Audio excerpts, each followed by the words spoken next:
So when I look back at all the seasons of MLP, I noticed that the writers had introduced more than a few antithetical characters to the main six.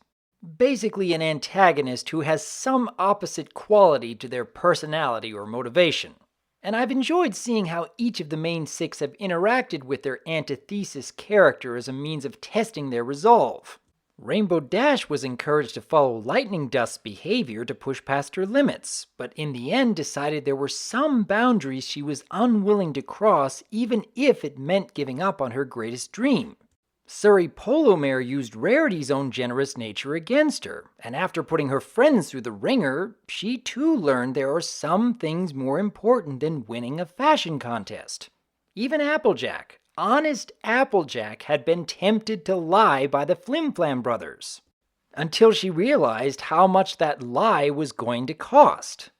Each of these antithesis characters brought out an interesting side to the main six, and got me thinking, what kind of character would be the anti-Fluttershy? I suppose the closest this series has ever come would be Discord, since he was attempting to use Fluttershy's very kindness against her, and very nearly got Fluttershy to give up on trying to be Discord's friend. But it wasn't Fluttershy learning the lesson here. Rather, it was Discord who realized just how much he would be losing if he were to continue with his chaotic ways. Indeed, this was a very memorable story, and their friendship has grown quite a bit since then. But honestly, I'd still like to see an antagonist who really does test Fluttershy's resolve to the point where, at least for a brief moment, she is willing to put aside the values she trusts in most of all. So, what kind of character could accomplish this? I think it's important to establish that every one of the antithesis characters had a legitimate point in their philosophy. Lightning Dust's drive to be the best, despite whatever danger she caused to others, really did make her a better flyer than Rainbow in some ways. Surrey's cutthroat approach to the fashion industry really did get her a lot of attention.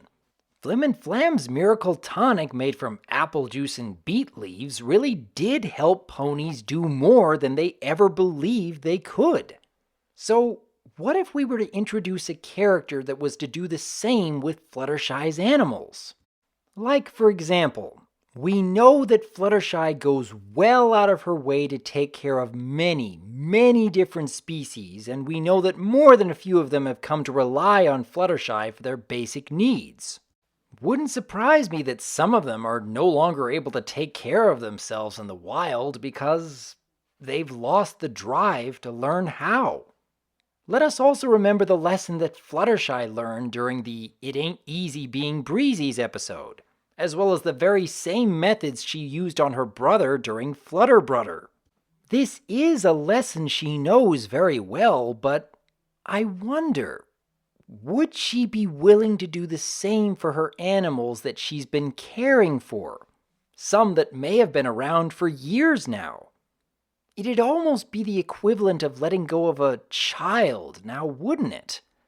And let's say that there's some animal expert character who comes along demanding that Fluttershy's methods are doing more harm than good for the sake of those she's caring for, claiming that her critters have no idea how to take care of themselves because she's been doting on them too much, insisting that she introduce a nature program designed to teach animals how to cope on their own in the wild. There are many possible directions you could take with such a story. Now, of course, much like with the other antithesis characters, it is important to show the consequences of going too far in the opposite direction. But as long as Fluttershy is learning a bit of a lesson in the process, I think having such an episode would be beneficial to her story arc. But what do you think? Given all the previous antithesis characters for each of the main six, would having one for Fluttershy work just as well? Or is there some other way of introducing a hard-wrought lesson that could further develop her role in the show? I would like to hear your thoughts on these ideas, because as always, I am Dr. Wolf, and I look forward to hearing from you.